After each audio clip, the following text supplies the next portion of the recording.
em si.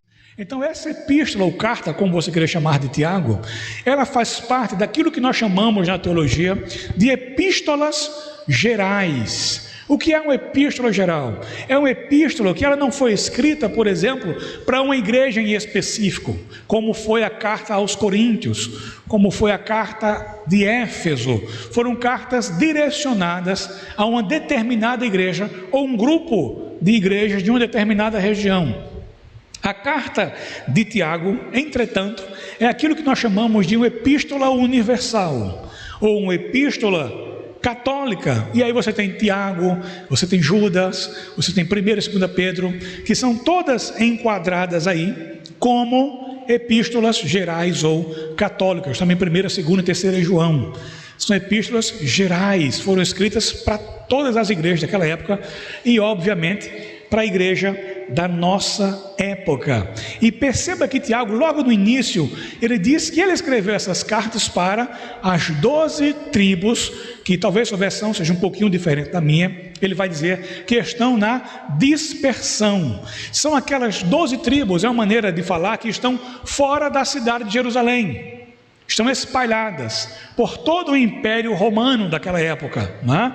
Então, as tribos que estão na dispersão, que estão fora de Jerusalém, é para elas que Tiago também está escrevendo, e é a elas que ele está saudando, né? Esse, como alguns poderiam chamar, de novo Israel de Deus, ou a igreja do Senhor, que está espalhada em todo o mundo greco-romano. Então, nós sabemos que existiram mais de um Tiago na história bíblica, você sabe disso, não é? Mas esse Tiago aqui, que escreveu essa epístola, foi o Tiago meio-irmão do Senhor. Por que meio-irmão, né? Porque irmão por parte de Maria e José, mas não por parte do Espírito Santo. Não foi gerado como Jesus foi o único gerado pelo Espírito Santo. Então, dentre todos aqueles possíveis Tiagos, o pai de Judas, por exemplo, ou o Tiago, filho de Alfeu, há um consenso entre os estudiosos de que o Tiago que escreveu essa epístola foi Tiago, meio-irmão do Senhor, que no princípio não acreditou nele, como seus demais irmãos também, não creram nele como Messias. Entretanto, depois, Tiago passou a ver, obviamente, Jesus como o Messias, e se tornou, como vai dizer o apóstolo Paulo, uma das colunas da igreja de Jerusalém. Foi alguém que começou com grande influência. Ele era cético, se converteu, né? E assumiu um lugar de proeminência na igreja primitiva daquele tempo, não por ser meu irmão do Senhor, ele não se apoiava nessas regalias, né? Mas devido a ser como ele era.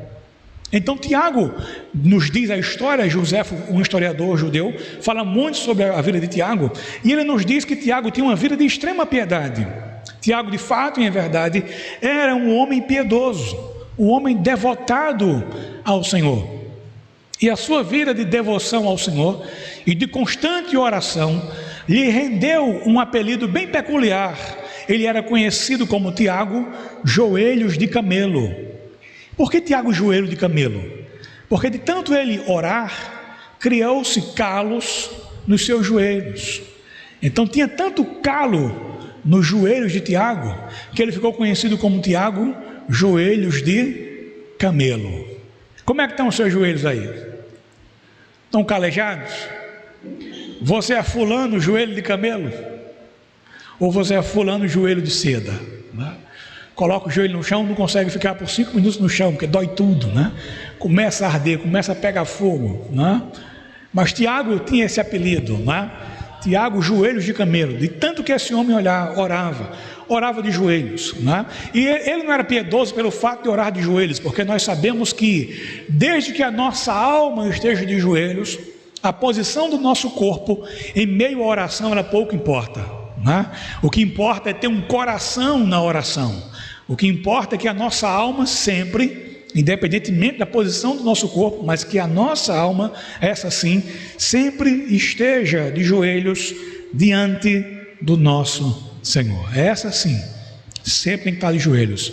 E nos joelhos da nossa alma, aí sim tem que haver calosidades, né? Mas essa é uma breve introdução dessa epístola. de incrédulo a crente, de crente a líder e de líder a servo de Cristo Jesus. Perceba que Tiago não começa a sua epístola dizendo que ele era irmão de Jesus. Percebeu isso? Ele começa a sua epístola dizendo: Tiago, escravo de Deus e do Senhor Jesus Cristo. Perceba que ele não diz Tiago, irmão do Senhor, não é? Ele não começa se apresentando como irmão do Senhor, mas ele começa dizendo Tiago, escravo, doulos, não é? Escravo de Deus e do Senhor Jesus Cristo. Perceba que já começa com humildade. Quando essa carta foi escrita, qual era a ocasião? Então Tiago, como você viu no início, ele escreveu essa carta possivelmente para crentes judeus espalhados por onde? Por aquilo que nós chamamos de diáspora ou dispersão, não é? Que acontece depois da morte de Estevão. Você pode ver isso lá em Atos capítulo 8, se não me falha a memória. Como você já sabe, o autor da carta é o irmão do Senhor, que foi morto por volta do ano 62 depois de Cristo. José fala um pouco sobre ele. Então essa carta foi escrita em aproximadamente 45 e 50 depois de Cristo. Entre os anos 45 e 50 depois de Cristo, essa carta foi escrita. E qual é o propósito dessa carta? Por que essa carta foi escrita? Como eu falei logo no início, ela foi escrita para alinhar a fé com a prática das boas obras, porque parece que esses irmãos para os quais Tiago escreveu, estavam dizendo uma coisa e vivendo outra. Sua vida estava em dissonância com sua fé, suas crenças e suas práticas estavam destoando, e Tiago escreve convocando toda a comunidade cristã para rever os seus conceitos e para colocar em prática um alinhamento entre fé e vida cotidiana, entre palavra de Deus e a maneira como nós estamos vivendo. E é interessante que o nome de Jesus nessa carta só aparece 2 vezes. Entretanto, os seus 5 capítulos estão recheados dos ensinamentos do Senhor, basicamente daquilo que Jesus falou lá no Sermão do Monte. Se você ler essa carta, eu aconselho você que a leia toda, você vai perceber diversas similaridades ou apontamentos para tudo aquilo que Jesus falou lá no Sermão do Monte. Assim, o propósito dessa carta é de alinhar a fé com as obras, mas não só isso, também de fortalecer esses irmãos na fé, porque eles estavam padecendo de perseguição. Nesse momento aqui, eles estavam sendo perseguidos prioritariamente pelos patrícios, ou seja, pelos judeus. Pouca era a perseguição do Império Romano, também havia, mas não havia tanta como vai acontecer depois do ano 70, quando essa perseguição pelo Império Romano vai se intensificar aos judeus. Mas aqui, eles estavam sendo perseguidos basicamente pelos cristãos, pelos judeus, perdão. Os cristãos estavam sendo perseguidos pelos judeus, e depois do ano 70, começa aí sim uma grande perseguição, agora também pelo Império Romano. Perceba que cristão é um bicho sempre perseguido, né? Uma criatura sempre perseguida é o cristãos, e muitas ideias erradas eram colocadas na mente daquelas pessoas a respeito dos cristãos. Por exemplo, os cristãos eles eram acusados de serem ateus. E você para e pensa, espera aí, como assim? Como os cristãos eram acusados de ser ateus? Em uma terra que existem milhares de deuses, quem tem um Deus só é considerado ateu. O cristão ele é, nós sabemos disso, monoteísta. Não há discordância para nós nessa área, somos monoteístas. Cremos que há apenas um Deus, mas dentro de todo aquele panteão greco-romano, havia milhares de deuses. Então em uma terra, como eu falei que tem milhares de deuses, quem tem apenas um Deus é considerado ateu. Eles eram considerados também péssimos cidadãos. Por quê? Porque eles não veneravam o imperador, eles não veneravam César, que literalmente era considerado o filho dos deuses. Eles usavam uma expressão chamada, ou uma palavra chamada Kyrios, só para Jesus. Kyrios significa Senhor. Então ele dizia, César não é Kyrios, Kyrios é Jesus Cristo, Ele é Senhor, César não é Senhor. Então, pelo fato de eles rejeitarem a divindade do imperador, eles eram tidos como péssimos cidadãos. Também corria boatos de que os cristãos eram canibais. O que é um canibal? É gente que come carne humana. E diziam a respeito deles: em um determinado dia da semana, eles se reúnem em um lugar escondido, oculto, e para comerem a carne e beberem o sangue de alguém. São canibais.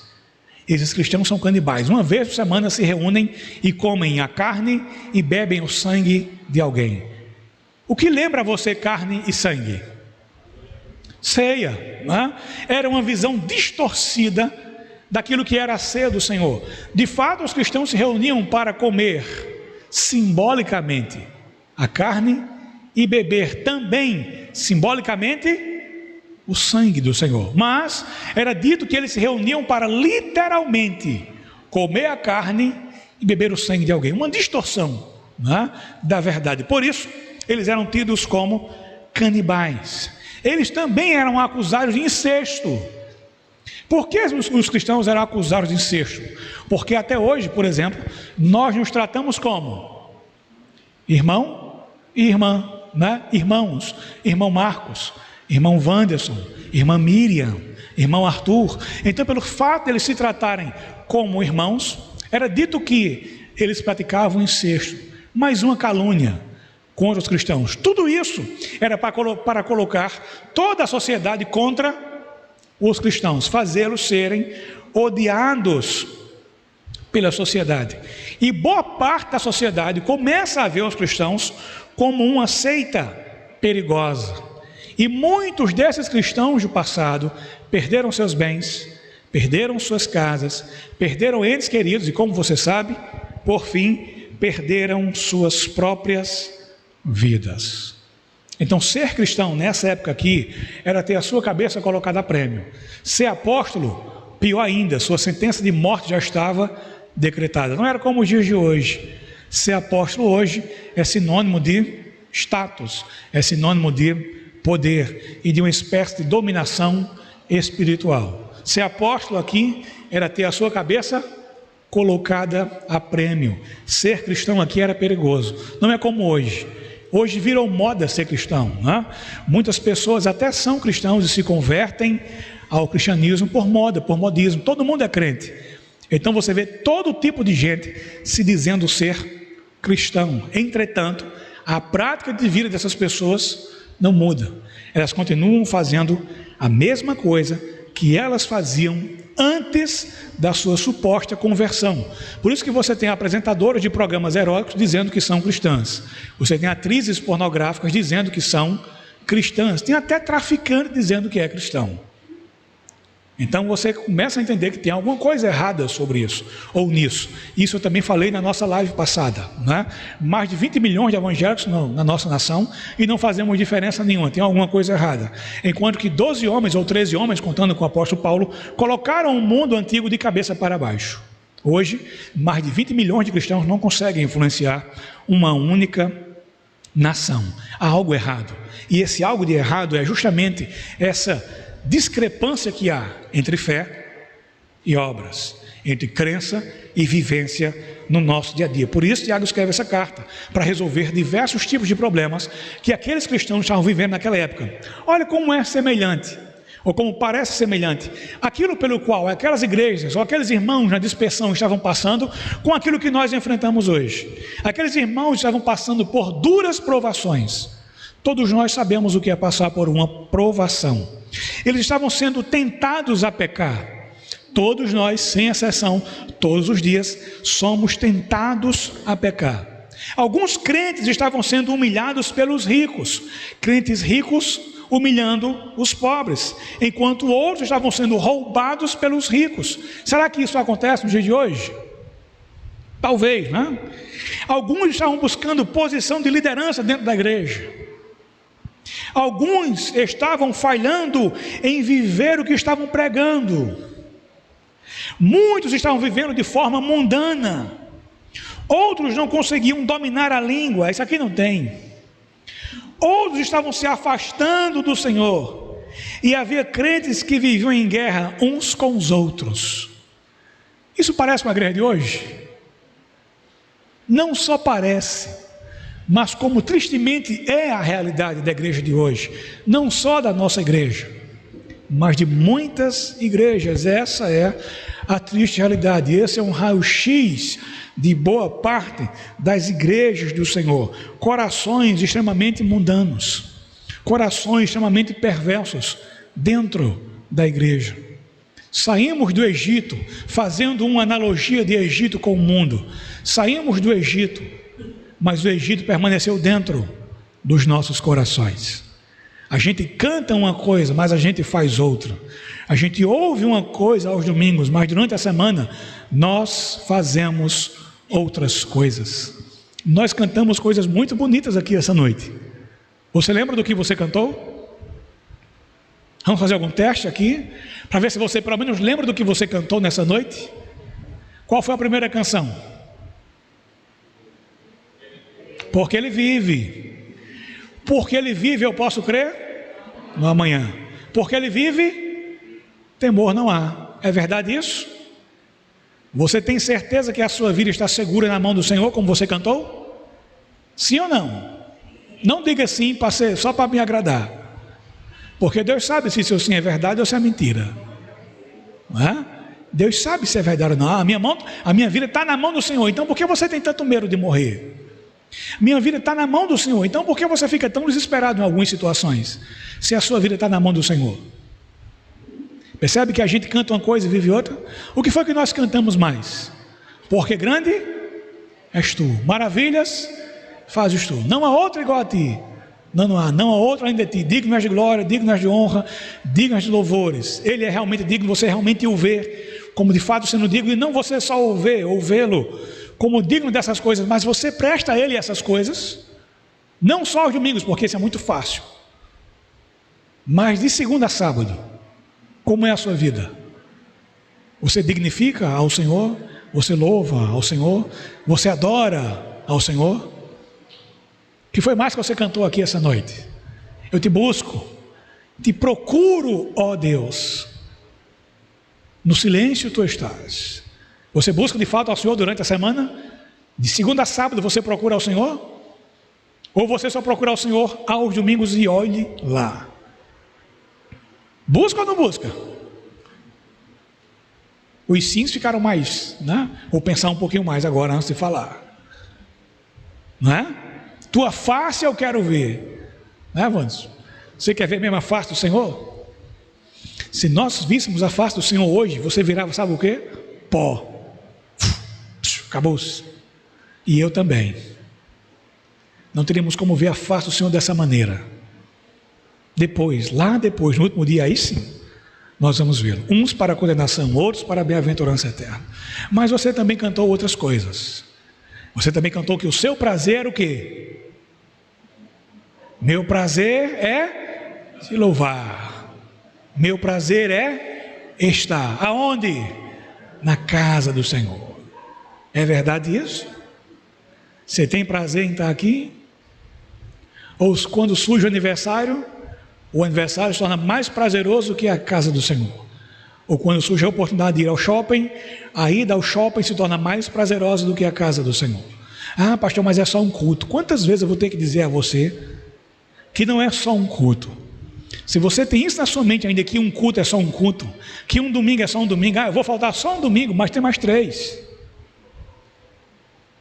Qual é o dia da sua vida que se repete? Me diga. Me diga um dia da sua vida que é repetido. Oxe, esse dia foi igual ao de ontem. Exatamente igual. Não tem. Porque meus dias e seus dias, eles são o quê? Irrepetíveis. O culto ao Senhor também é um culto irrepetível. Quando você vem ao culto, você está dizendo, não há nada mais importante para mim do que louvar o Senhor. Aí sim.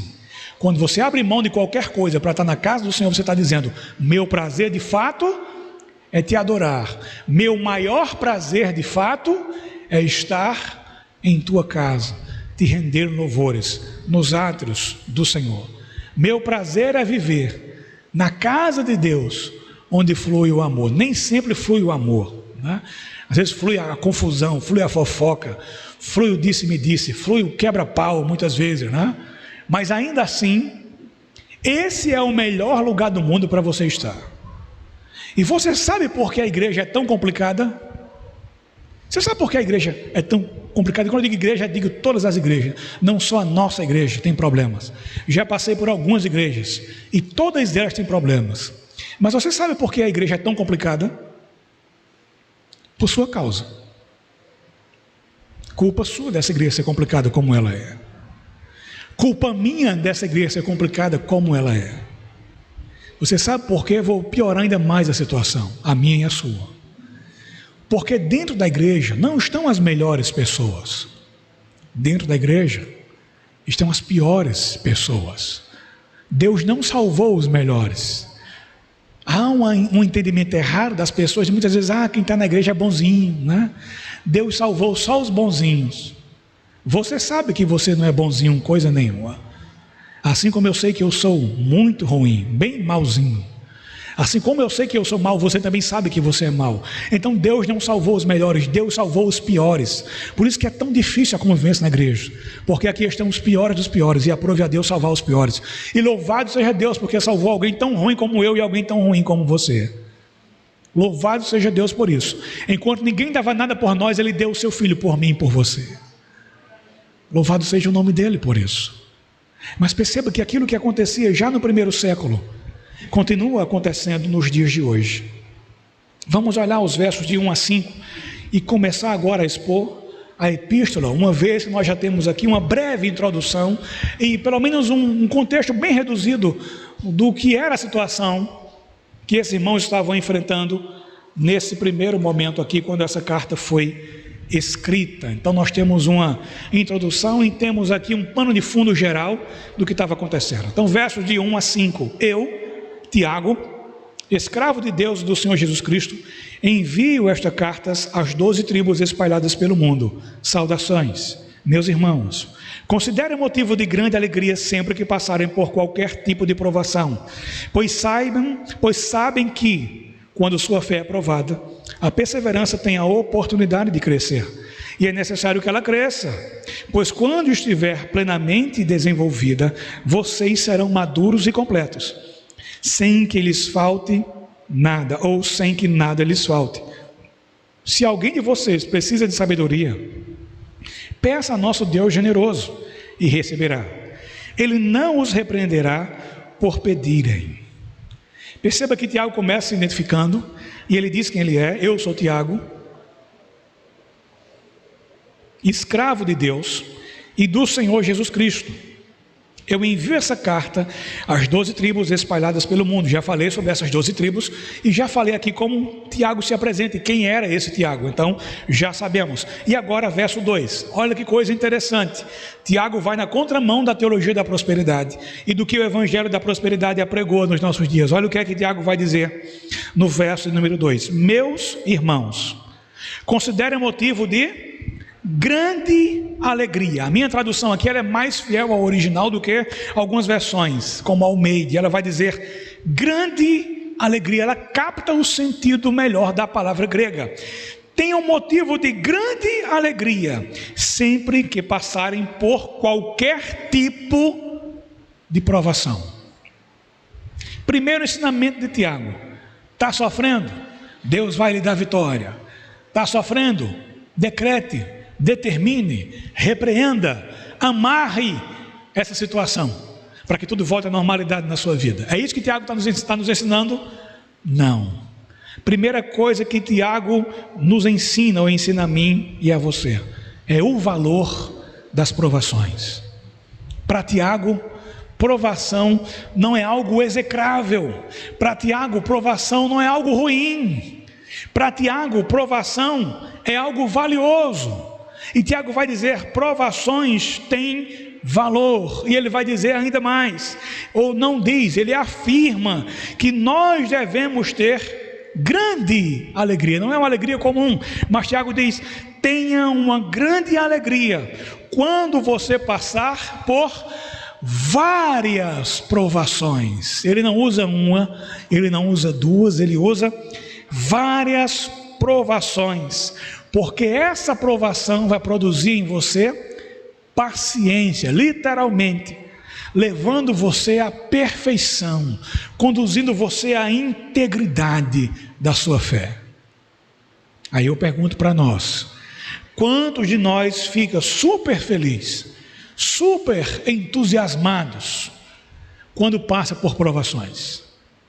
Dependendo da sua versão, se for uma versão mais antiga, aqui vai ter tentação ao invés de provação. Se a sua versão for, por exemplo, Almeida Revista e Corrigida, ao invés de provação vai ter tentação, porque a palavra grega para provação e tentação é a mesma, peirasmos, mas quem vai determinar o contexto quando é usado tentação e provação é literalmente o assunto que vem antes e o que vem depois. Então aqui a palavra correta é provação. Tiago está dizendo, fique super contente quando você estiver passando por provações. A ideia aqui é mais ou menos o seguinte: pense num parente que você gosta muito, alguém que você ama de verdade.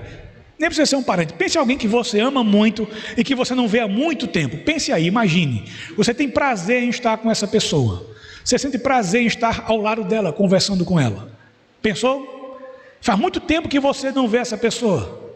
Agora pense que essa pessoa está chegando, literalmente ela está na porta da sua casa, batendo lá na portinha, que não é do seu coração, mas é da sua casa. Ele está batendo na porta da sua casa, e você abre, e quando você olha, é essa pessoa que você imaginou, aquela pessoa que você ama, e aquela pessoa que você está com muita saudade de vê-la. Tiago está dizendo, sabe o que? É assim que você tem que receber as provações, com alegria, com felicidade. Aí eu pergunto de novo, quem de nós faz isso? Quem de nós recebe as provações assim, com alegria? Quem de nós considera ser de fato motivo de grande alegria o passar por diversas provações, ou, como a minha tradução aqui, a NVT vai trazer, qualquer tipo de provação? Porque eu e você podemos ser provados em qualquer área da nossa vida. Por isso que Tiago usa a palavra kiloi, que é a ideia de todos os tipos, todo tipo de provação. Você pode ser provado na finança, você pode ser provado na saúde, você pode ser provado em diversas áreas da sua vida. E Tiago está dizendo, se alegre muito quando você for provado. Mas por que Tiago diz isso para nós? Por que Tiago disse isso para a sua audiência naquele momento, que estavam sendo perseguidos, que estavam sendo mortos, por conta de muitas vezes provações? E ele vai dizer qual é o motivo de que eu e você devemos e podemos nos alegrar em meio às provações. Verso de número 3: pois sabem que quando sua fé é provada, a perseverança tem a oportunidade de crescer. O que Tiago está dizendo é, olhe para a sua provação sobre uma outra ótica. Olhe para a sua provação de outra maneira. Porque as provações, as lutas, os embates, as tribulações, elas são pertinentes à vida cristã. E elas não são apenas pertinentes, mas elas são variadas. Mas essas provações também são passageiras. Ninguém aguenta uma vida toda de provação. Ninguém aguenta um voo inteiro de turbulências. Então Deus administra em nossas vidas situações de tempestade e situações de bonança. Mas Tiago está dizendo, preste atenção, o mais importante é que as suas provações, elas são pedagógicas. As suas provações ensinam. Deus não permite nada na vida dos seus filhos que não seja para lhes ensinar alguma coisa. Em todas as minhas provações e em todas as suas provações, Deus está nos ensinando. Você sabe qual é o objetivo de Deus com a minha vida e com a sua vida? Eu vou dizer para você quais não são. Não é que você fique rico. Deus não tem um objetivo que você fique rico. O principal objetivo de Deus não é enriquecer você. O principal objetivo de Deus não é manter você a salvo, por exemplo, do coronavírus. O principal objetivo de Deus não é deixar você sempre irradiante e feliz. Você sabe qual é o principal objetivo de Deus para você? É tornar você um crente maduro na sua fé. E para que você amadureça na sua fé, as provações são necessárias.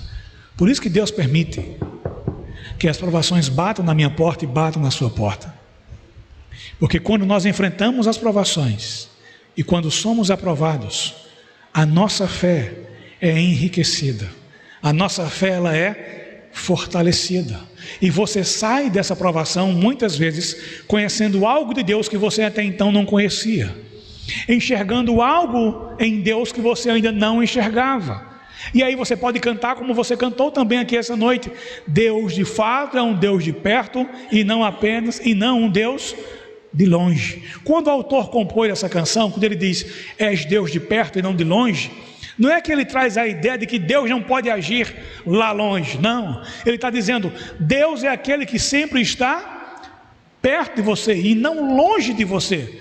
Deus não é aquele que assiste ao longe o seu sofrimento, pelo contrário, Deus é aquele que, em meio às provações, em meio às turbulências da vida, Ele está junto de você.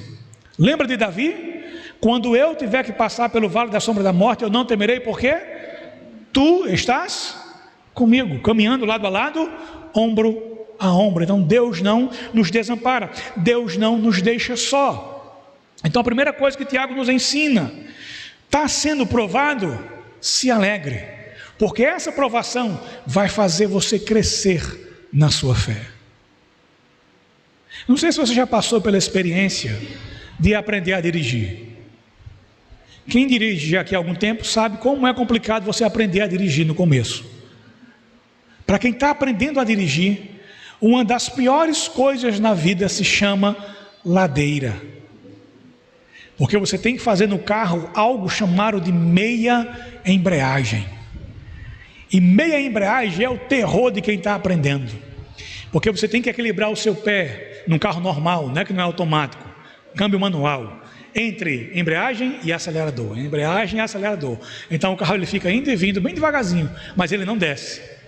Mas quando você está aprendendo a dirigir, primeira coisa que você faz, puxa o freio de mão, começa a suar frio, e fica olhando o retrovisor e pedindo a Deus para que ninguém encoste muito próximo de você, porque você sabe que na hora da saída seu carro vai descer, e você pede ainda a Deus que para que o carro da frente também não desça, e fique muito colado com você. Em algumas situações acontece justamente isso, o carro de trás cola, o da frente cola, e você fica paralisado. Mas como é que você aprende a dirigir? Praticando, dirigindo. Você só aprende a dirigir dirigindo. Sua fé só cresce sendo provada, posta em prática. E ao longo de toda a história da igreja, a fé dos cristãos sempre foi posta em prática. Sabe por quê? Porque é no momento da adversidade que nós percebemos a qualidade da nossa fé. No momento da dor, no momento da angústia, no momento do sofrimento, aquilo que nós cremos é aquilo que nós fazemos.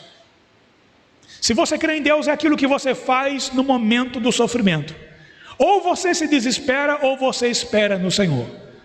Nada mais prova como é que eu poderia dizer, a originalidade da nossa fé do que as provações. Em meio à provação você sabe se a sua fé é genuína ou se ela é uma fé falsa, barata, fingida, só cantada, só falada, mas nunca posta em prática. Percebe por que é tão importante as provações existirem em minha vida e em sua vida? E o nosso Senhor sempre deixou isso muito claro para nós. No mundo vocês terão aflições. Aparece aqui a mesma palavra kiloi, muitas aflições, diversos tipos de aflições, variadas aflições, mas a palavra dele é: tenham bom ânimo, eu venci o mundo.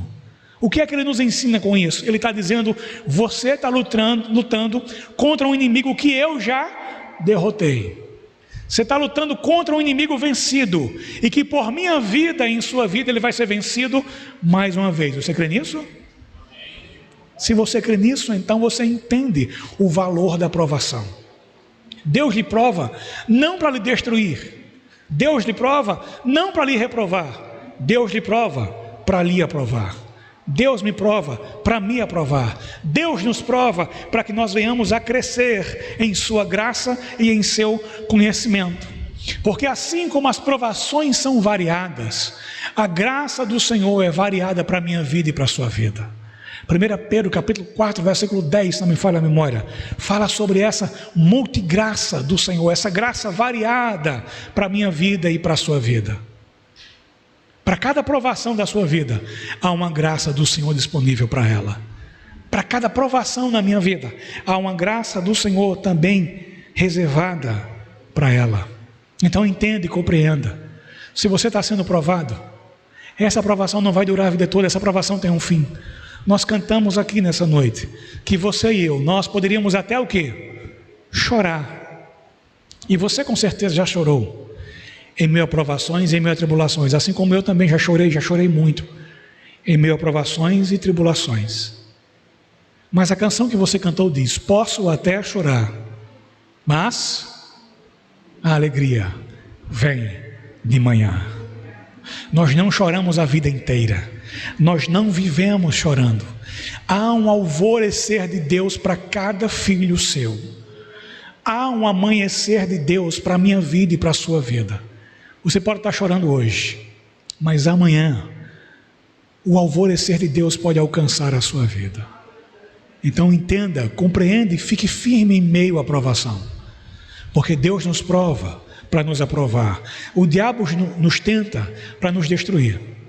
Deus nos prova para nos aprovar, para fortalecer a minha fé e a sua fé, porque uma vez fortalecida a nossa fé, então nós seremos cristãos maduros.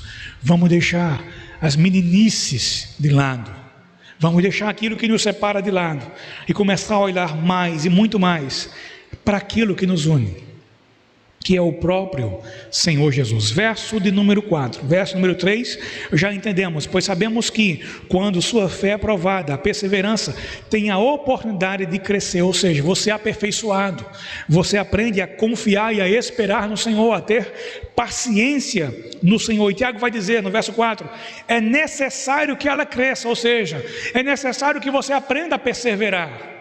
Em uma das lives passadas eu falei também sobre perseverança. E só se aprende a perseverar como? Perseverando. É a mesma coisa que dirigir o carro. Só se aprende a dirigir dirigindo. Só se aprende a perseverar perseverando. Por isso que as provações vêm à minha vida e à sua vida. E Tiago vai dizer: é necessário que elas venham, porque se elas não vierem, você não aprende. E nós sabemos disso por experiência prática. Você sabe disso.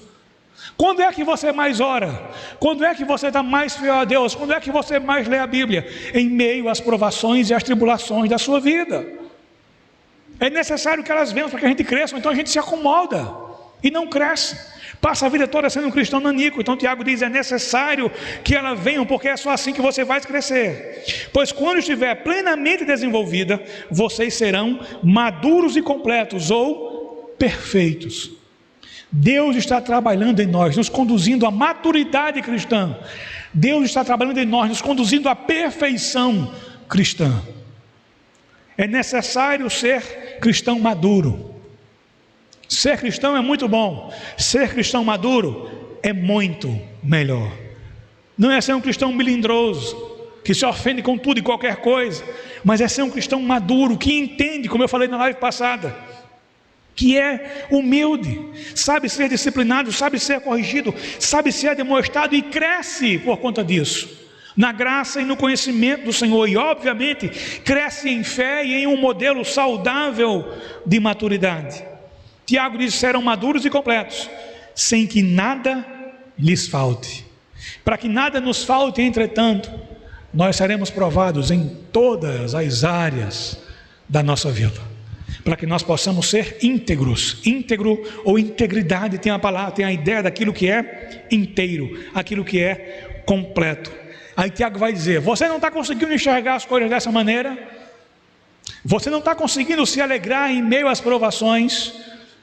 Você não está conseguindo se alegrar em meio à tribulação? Então eu vou dizer algo que você precisa fazer urgentemente. E aqui eu vou encerrar o nosso sermão dessa noite. No verso de número 5.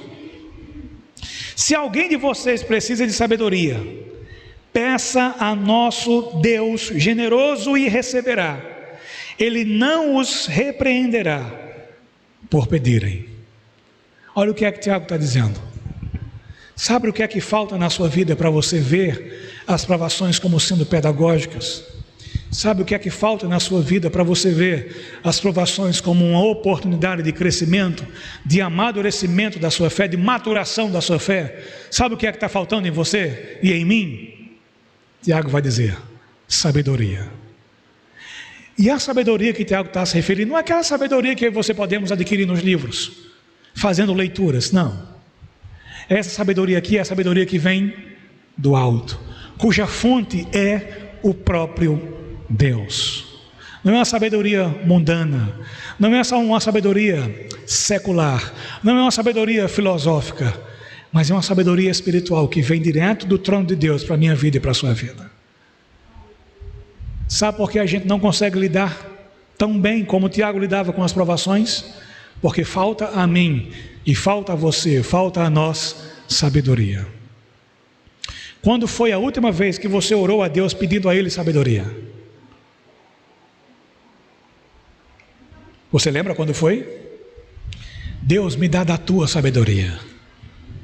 Senhor, me dá sabedoria, abre o meu entendimento, para que eu saiba como lidar com essa situação, porque a minha vontade, Senhor, é de resolver no braço. A minha vontade, Senhor, é de resolver no grito. A minha vontade, Senhor, é de resolver muitas vezes até nas vias de fato. Mas, Senhor, eu sei que nada disso ajuda. Por isso, Senhor, em meio a essa situação, em meio a essa provação, Senhor, dá-me sabedoria. Não, Senhor, sabedoria filosófica, mas sabedoria prática. Sabedoria que vem de Ti, sabedoria que vem do alto. Quando foi a última vez que você orou assim? Talvez faça tempo, não é? A gente sempre ora pedindo coisas a Deus. A gente pede saúde, pede para que Ele nos livre do coronavírus, pede para prosperar. Nada disso é pecado, pedir essas coisas não é pecado.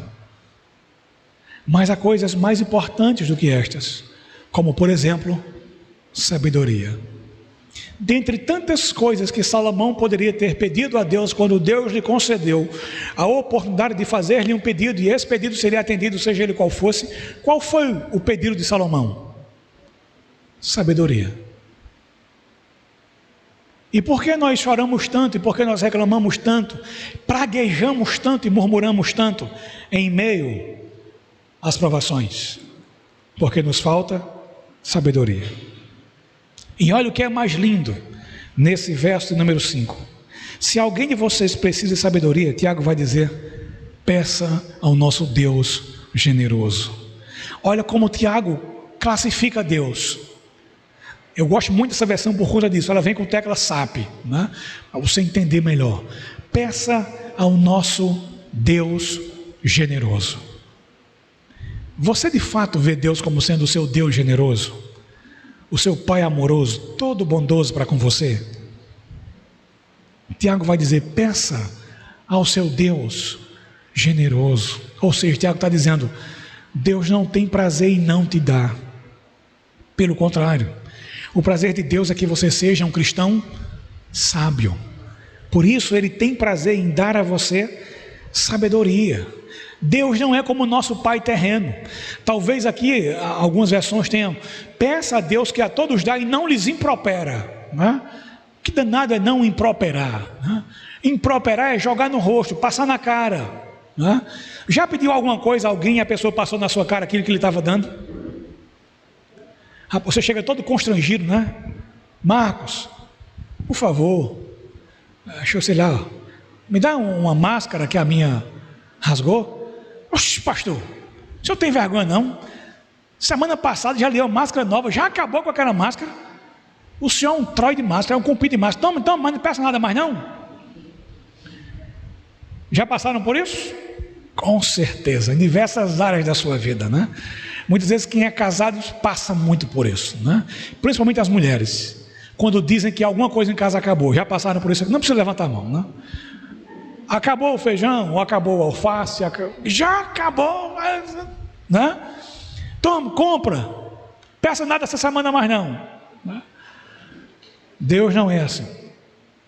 Tiago está dizendo: Deus não passa em rosto, Deus não dá e dá tapa na sua cara. Mas rapaz, já me pediu sabedoria semana passada, vou lhe dar sabedoria de novo agora. Não, não, Deus dá e não passa em rosto. Se existe alguém que pode tornar você sábio, é Deus. Se existe alguém, ouça isso, que pode tornar você sábio, é Deus. Eu já conheci, vivencialmente falando, experiência minha, pessoas iletradas, academicamente falando, mas que tenham muita sabedoria.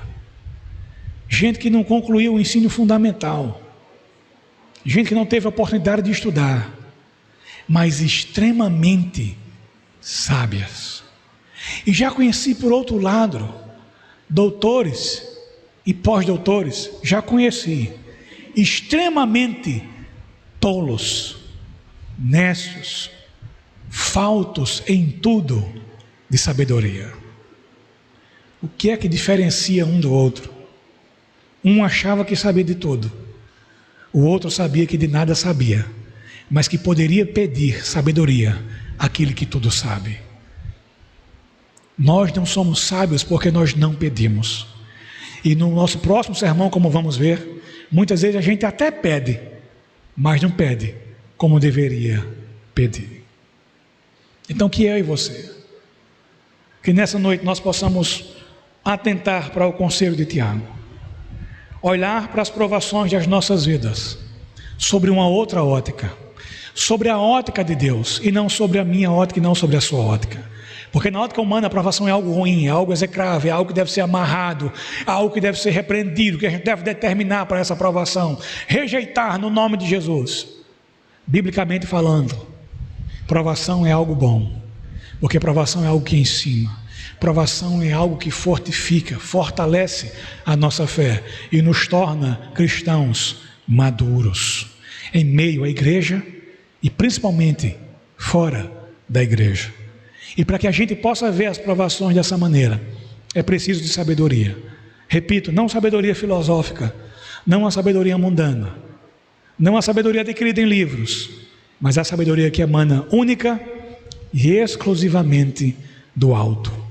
E a minha oração ao Senhor nessa noite é que Ele conceda a mim e é que Ele conceda a ti mais e mais sabedoria vinda do alto, para que tanto eu quanto você possamos saber nos portar em meio às provações, às tribulações e a todas as adversidades às quais eu e você estamos expostos e nas quais provavelmente eu e você já estamos inseridos, mas que o Senhor nos conceda a graça, como diz 1 Pedro capítulo 4 versículo 10, que Ele nos conceda a sua multiforme graça, para que nos ajude a ver e entender a pedagogia da provação, e assim, ao passarmos por ela, não só sermos aprovados, mas sermos modificados, moldados, termos a nossa fé acrescida e nos tornarmos cristãos mais maduros, menos infantis, para a glória do nosso Deus. Amém? Que Ele, por graça e misericórdia, aplique a sua palavra em meu coração e em teu coração, para a glória do seu nome. Feche seus olhos, curva sua cabeça e vamos orar ao Senhor.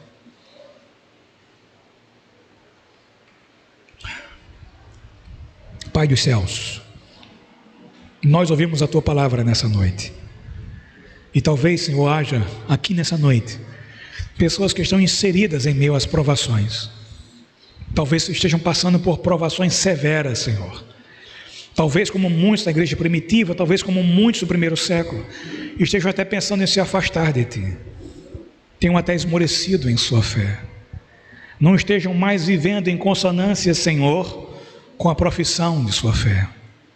Mas, Pai, eu te peço que conceda a essas pessoas uma graça especial, que Tu conceda a cada uma delas sabedoria vinda do alto, vinda de Ti, que essa sabedoria emane do Teu trono de graça nessa noite e alcance o coração desses irmãos e irmãs que podem estar enfrentando provações severas nessa noite, meu Senhor, para que a maneira que eles estão enxergando essas provações seja mudada, seja transformada completamente, Pai, para a glória do Teu nome, e que eles entendam e compreendam que as provações fazem parte da vida cristã, que ser cristão não é viver numa bolha, não é ser atingido por nada, mas ser cristão, Senhor, também é ser provado, para poder ser aprovado.